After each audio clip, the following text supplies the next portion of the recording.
Hello and welcome. My name is Cichiwskyj of the University of Duisburg-Essen, and today I'm going to present our extended abstract, Small is Beautiful, Temporal Accelerators for Embedded FPGAs. Now, to start this off, we've seen a trend in recent years for Field Programmable Gate-Arrays, or FPGAs, to be incorporated into a growing variety of application domains due to their ability to instantiate arbitrary hardware circuits at runtime and switch between them whenever required. These capabilities allows us to create and execute tailor-made accelerators that are able to perform very complex calculations, both at a much faster rate as well as more energy efficiently compared to conventional software solutions. A common example where we see this being used is the deployment of AI and machine learning algorithms in embedded systems where the conventional solutions would just not be feasible. So we see FPGAs as a core technology to improve the performance and the capabilities of embedded systems in the future. However, when incorporating an FPGA, this can significantly increase the cost of the device, which is something that we are trying to address with our approach. Now, to be able to understand that approach, we first have to look at how we conventionally use an accelerator on the FPGA. We assume that we have a circuit design created with a hardware description language such as VHDL that is synthesized down into a so-called bit file that an FPGA can read in. Now, during its reconfiguration, the FPGA reads in that set bit file and reconfigures itself to instantiate all the different components of the accelerator at the same time within its fabric. We see two issues in that process. The first one is, which is especially true for embedded FPGAs, is that the amount of resources are very limited, which in return means that we have to see how many of the different components of an accelerator we can fit onto our FPGA fabric. The second issue is that comes more from a design perspective. We assume that for the accelerator to be fully functional, we have to instantiate all the parts of the overall circuit design for that accelerator to be able to perform its task. If we combine these two issues together, we get the problem that the complexity of an accelerator defines how large an FPGA has to be. That means how many resources have to be present within its chip for it to be able to instantiate that accelerator.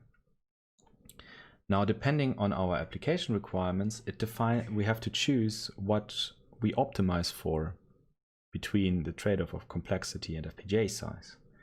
If we want to have a small device which is cheap and has a low power consumption, we have to reduce the complexity of the accelerator to fit that smaller FPGA chip, which, yes, gives us a cheaper device and the low power consumption, but at the trade-off of performing worse. So it means either it performing slower or has a worse precision.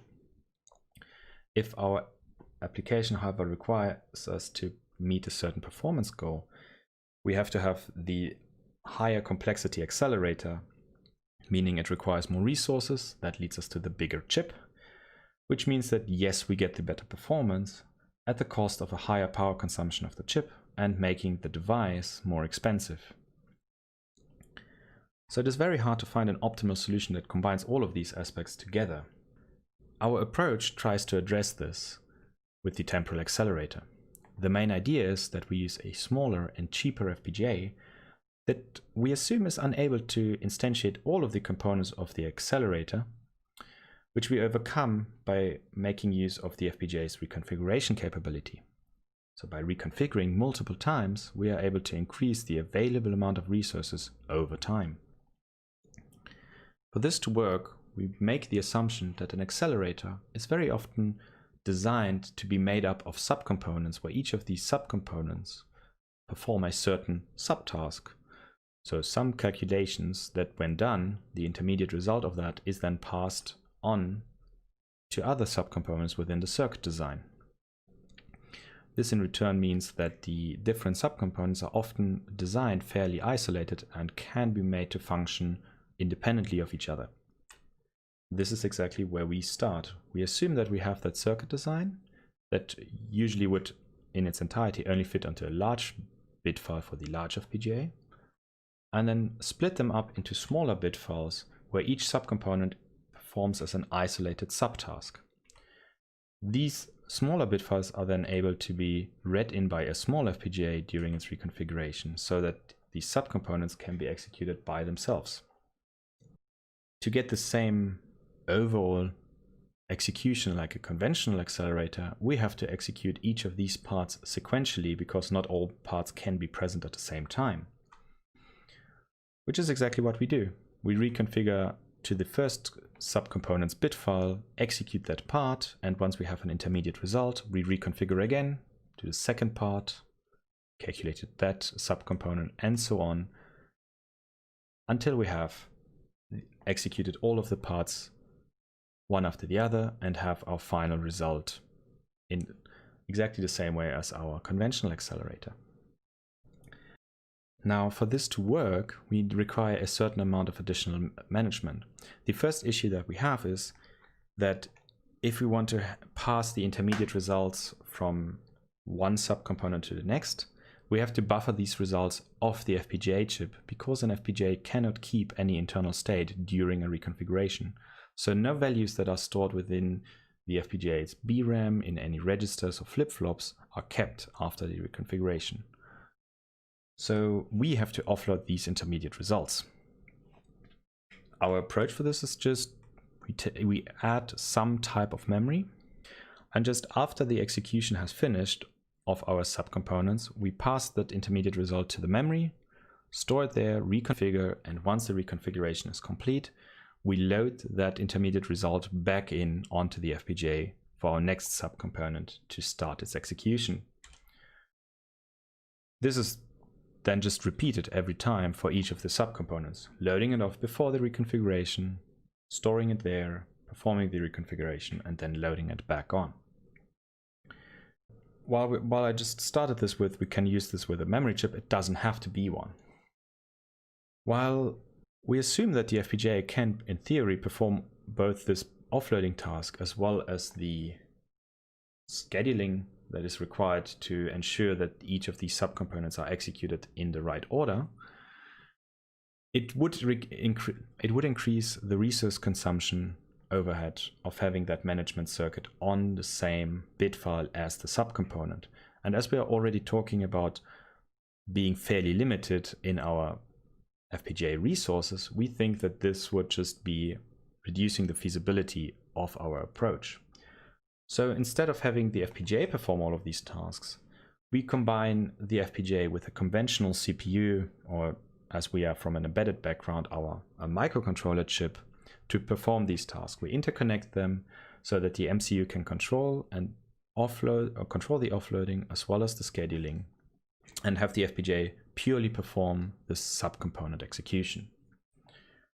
We've seen in previous work and from previous results that this combination is much more efficient than having the FPGA perform all of the tasks in an embedded system.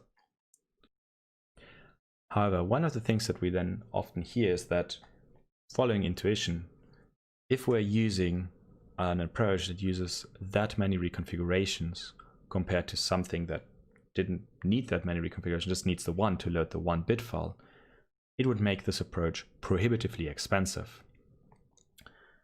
However, that intuition typically forgets that if we're not using the same type of chip, we're not comparing the 1-bit chip size with the same chip size, just the second one is performing reconfigurations, but we are targeting a smaller FPGA. These ones, we typically assume that due to the less amount of resources, have a shorter reconfiguration time because their bit file is smaller. So they take less time to reconfigure, which allows them to perform these reconfigurations more often compared to their counterparts, as the reconfiguration time directly translates both to the overall execution time as well as to the energy consumption per overall accelerator execution. As a first step to confirm this idea, we created an analytical model that compares the energy consumption per reconfiguration of the different FPGAs of the Xilinx Spartan 7 chip family. We compare not only the chips with each other, but also how the different interface configuration that an FPGA can use to read in that bit file has an impact on the energy consumption. From this graph alone, we can see that due to the higher reconfiguration time of the larger bit files, the energy consumption grows significantly the more resources we have per chip. So if we compare, for example, our XC7S100, which is the largest chip within that chip family, with a chip that has only a fourth of those resources, the S25, we can see that the S25 would be able to reconfigure about 7 times before it has the same configuration energy cost as its larger counterpart. So we can do 7 times a task before it becomes as expensive as reconfiguring once on the S100 and performing the same task. This is where we see the highest potential for the smaller chip to be able to outperform, or at least perform equally to their larger counterparts. Since we've made this analytical model, we performed some experimental results using a convolutional neural network application that we implemented once as a conventional accelerator on the XC7S25 and compared that to a temporal accelerator implementation on the S15, the next smaller chip.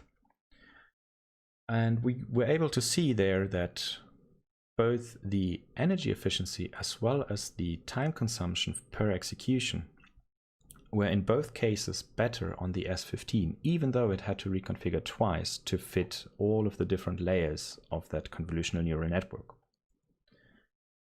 So from this, we can conclude that temporal accelerators have the potential to be a viable alternative to reducing the complexity of an accelerator design, which doesn't mean that it has to replace these specific optimization approaches, but can work additionally to them. By further reducing the complexity, we can fit in more logic onto our temporal accelerator and still be able to perform in the same way as a larger chip. So we think that we can achieve equivalent performance on smaller chips, and that allows us to create cheaper devices. So this concludes my talk. Thank you very much for your time, and if there are any questions, you feel free to email me with the email below. Thank you.